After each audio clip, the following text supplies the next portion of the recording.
মুক্তাসার সহি আল বুখারি আলোকিত প্রকাশনী ৭ নম্বর হাদিস অধ্যায় কিতাবুল ওয়াহি পরিচ্ছেদ নবী সাল্লাল্লাহু আলাইহি ওয়াসাল্লামের নিকট কিভাবে ওহী নাজিল শুরু হয়েছিল ৭ আবদুল্লাহ ইবনে আব্বাস রাদিয়াল্লাহু তাআলা আনহু হতে বর্ণিত তিনি বলেন আবু সুফিয়ান বিন হার্ব তাকে সংবাদ দিয়েছেন যে তারা একসময় শাম বা সিরিয়ায় দেশে ব্যবসার উদ্দেশ্যে গমন করেছিলেন তখন রোমান সম্রাট হিরাক্লিয়াস একদল কুরাইশ লোকসহ তাকে ডেকে পাঠালেন এই ঘটনা ওই সময় সংঘটিত হয়েছিল যখন রাসূল সাল্লাল্লাহু আলাইহি ওয়াসাল্লাম এবং কুরাইশ কাফেরদের মধ্যে হুদাইবিয়ার সন্ধি চলছিল তারা তার নিকট উপস্থিত হলেন তখন তারা ইলিয়া বা ইলিয়াহ শহরে অবস্থান করছিলেন তিনি তাদেরকে ডাকলেন সেখানে তার চারপাশে রাজ্যের নেতৃবর্গও উপস্থিত ছিলেন তিনি তাদেরকে ডাকলেন এবং দোভাষীকেও ডাকলেন অতঃপর বাদশাহ বললেন আরবের মধ্যে যে নিজেকে নবী বলে দাবি করেছে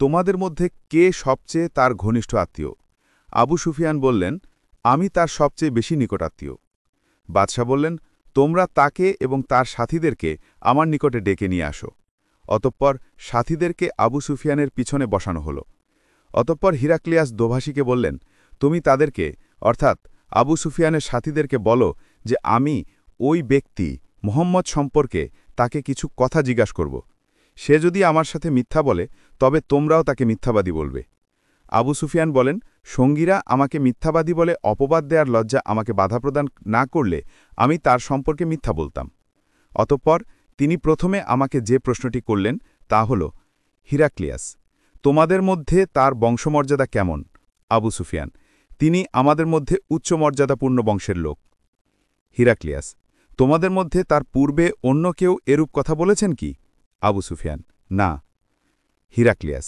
তার পূর্বপুরুষদের মধ্যে কেউ রাজা বাদশাহ ছিলেন কি আবু সুফিয়ান না হিরাক্লিয়াস নেতৃস্থানীয় ও প্রভাবশালী লোকেরা তার অনুসরণ করেছে না দুর্বল শ্রেণীর লোকেরা আবু সুফিয়ান দুর্বল শ্রেণীর লোকেরা হিরাক্লিয়াস তার অনুসারীর সংখ্যা দিন দিন বাড়ছে না কমছে আবু সুফিয়ান তার অনুসারীর সংখ্যা দিন দিন বৃদ্ধি পাচ্ছে হিরাক্লিয়াস কেউ তার দিন গ্রহণ করার পর দোষত্রুটি দেখে পুনরায় দিন পরিত্যাগ করে কি আবু সুফিয়ান না হিরাক্লিয়াস লোকটি বর্তমানে যা বলছে তোমরা এর পূর্বে কখনো তার উপর মিথ্যাবাদিতার অভিযোগ করেছ আবু সুফিয়ান না হিরাক্লিয়াস তিনি কি ওয়াদাভঙ্গ করেন আবু সুফিয়ান না তবে বর্তমানে আমরা তার সাথে একটি সন্ধিতে আবদ্ধ আছি জানি না তিনি এতে কি করবেন আবু সুফিয়ান বলেন এ কথাটি ব্যতীত আমি তার বিরুদ্ধে অন্য কিছু বলার সাহস পেলাম না হিরাক্লিয়াস তোমরা কি তার সাথে যুদ্ধ করেছ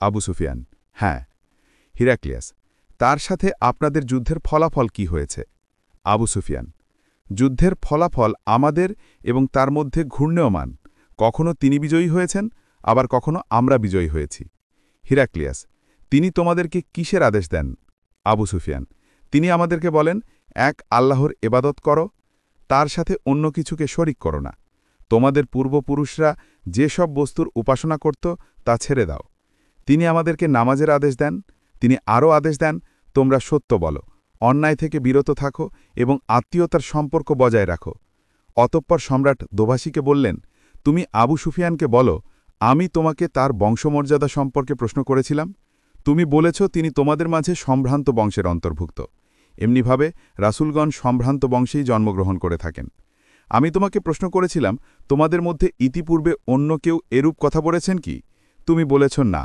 সুতরাং আমি বলছি ইতিপূর্বে যদি কেউ এ ধরনের কথা বলতো তাহলে আমি বলতাম তিনি তার পূর্বসূরীর ব্যক্তির কথাই বলছেন আমি তোমাকে প্রশ্ন করেছিলাম তার পূর্বপুরুষদের মধ্যে কেউ রাজা বাদশাহ ছিলেন কি তুমি বলেছ না তার পূর্বপুরুষদের মধ্যে যদি কেউ রাজা বাদশাহ থাকত তাহলে আমি বলতাম তিনি এমন ব্যক্তি যিনি তার পূর্বপুরুষদের রাজত্ব পুনরুদ্ধারের চেষ্টা করছেন আমি তোমাকে প্রশ্ন করেছিলাম বর্তমানে তিনি যা বলছেন এর পূর্বে তোমরা কি কখনো তার উপর মিথ্যাবাদিতার অভিযোগ করেছ তুমি বলেছ না তাই আমি বিশ্বাস করি যে মানুষের সাথে মিথ্যা বলা ছেড়ে দিয়ে তিনি আল্লাহর সম্পর্কে কখনো মিথ্যা বলতে পারেন না তোমাকে প্রশ্ন করেছিলাম সম্মানিত ও ধনাঢ্য ব্যক্তিরা তার অনুসরণ করেছে না দুর্বল শ্রেণীর লোকেরা তুমি বলেছ দুর্বল ও অসহায় গণী নবী রাসূলদের অনুসারী হয়ে থাকে আমি তোমাকে প্রশ্ন করেছিলাম তার অনুসারীর সংখ্যা দিন দিন বাড়ছে না কমছে তুমি বলেছ তাদের সংখ্যা দিন দিন বৃদ্ধি পাচ্ছে নিশ্চয় ঈমানের বিষয়টি এরূপই হয়ে থাকে যতক্ষণ না তা পূর্ণতায় রূপ নেয়। আমি তোমাকে প্রশ্ন করেছিলাম, তার দিনে দীক্ষিত হবার পর নাখোশ হয়ে কেউ ধর্মান্তরিত হয়েছে কি? তুমি বলেছ না। ঈমানের আলো যখন অন্তরে প্রবেশ করে তখন এরূপই হয়ে থাকে। আমি তোমাকে প্রশ্ন করেছিলাম, তিনি কি অঙ্গীকার ভঙ্গ করেন? তুমি বলেছ না। প্রকৃতপক্ষে রাসূলগণ এরূপই হয়ে থাকেন, তারা কখনো অঙ্গীকার ভঙ্গ করেন না। আমি তোমাকে আরও জিজ্ঞেস করেছিলাম যে তিনি তোমাদেরকে কিসের আদেশ দেন? তুমি বলেছ যে তিনি তোমাদেরকে এক আল্লাহর এবাদতের আদেশ দেন এবং তার সাথে কাউকে শরিক করতে নিষেধ করেন এবং মূর্তি পূজা করতে নিষেধ করেন। তোমাদেরকে নামাজের আদেশ দেন, সত্য বলতে এবং পবিত্র থাকতে আদেশ করেন। পরিশেষে হিরাক্লিয়াস বললেন, তুমি যা বললে যদি সত্য হয়ে থাকে, তাহলে অচিরেই তিনি আমার এই দুপা রাখার স্থানেরও মালিক হবেন। আমি অবশ্যই জানতাম যে তিনি অচিরেই আবির্ভূত হবেন, তবে আমি জানতাম না যে তিনি তোমাদের মধ্যে হতে বের হবেন। আমি যদি জানতাম যে তার সাথে সাক্ষাৎ করতে সক্ষম হব, তাহলে অবশ্যই তার সাথে দেখা করতে চেষ্টা করতাম। আমি যদি তার কাছে থাকতাম, তাহলে তার পদযুগাল ধৌত করে দিতাম। অতঃপর সম্রাট হিরাক্লিয়াস রাসূল সাল্লাল্লাহু আলাইহি ওয়াসাল্লামের পত্র আনতে বললেন। নবী সাল্লাল্লাহু আলাইহি ওয়াসাল্লাম পত্রটি দহিয়া কালবি রাদিয়াল্লাহু আনহুর মাধ্যমে হিরাক্লিয়াসের পক্ষ থেকে নিয়োগকৃত বুসরার শাসনকর্তার নিকট পাঠিয়েছিলেন, যাতে করে বুসরার শাসনকর্তা পত্রটি হিরাক্লিয়াসের নিকট পাঠিয়ে দেন। সম্রাট পত্রটি পাঠ করলেন, তাতে যা লেখা ছিল। বিসমিল্লাহির রহমানির রহিম।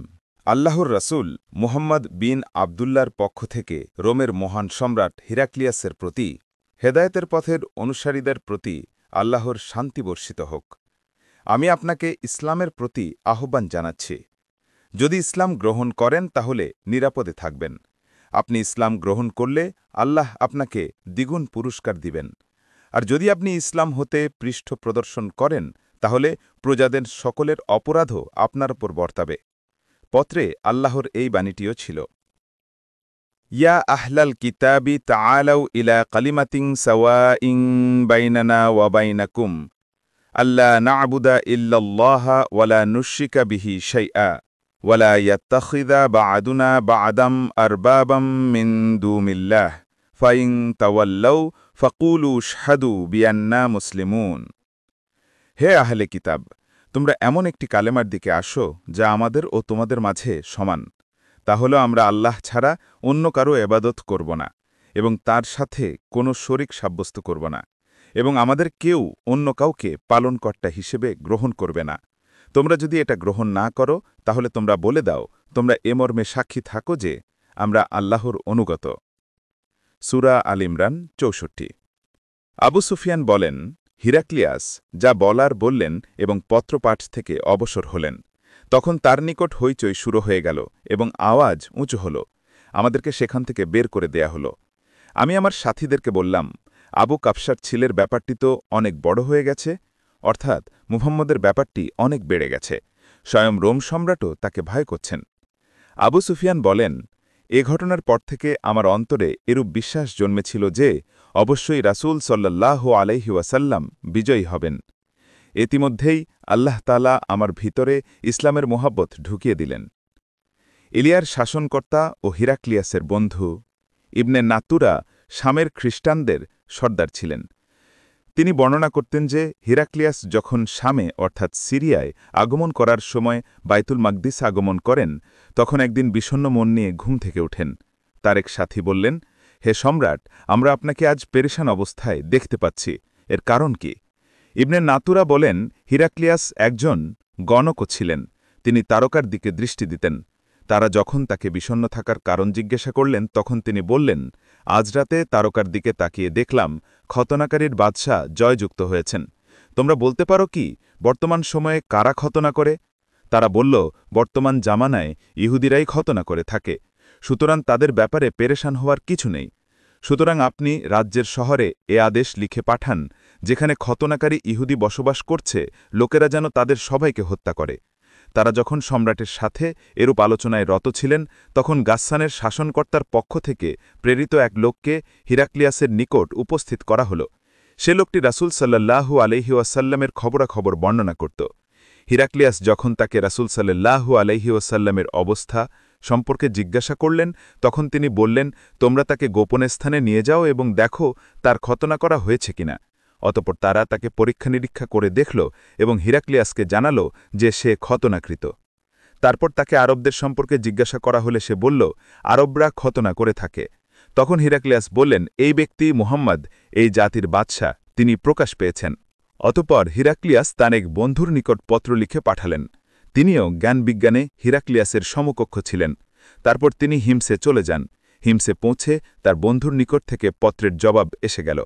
রাসূল সাল্লাল্লাহু আলাইহি ওয়াসাল্লামের আবির্ভাবের ব্যাপারে তার ধারণাও হিরাক্লিয়াসের ধারণার মতোই ছিল।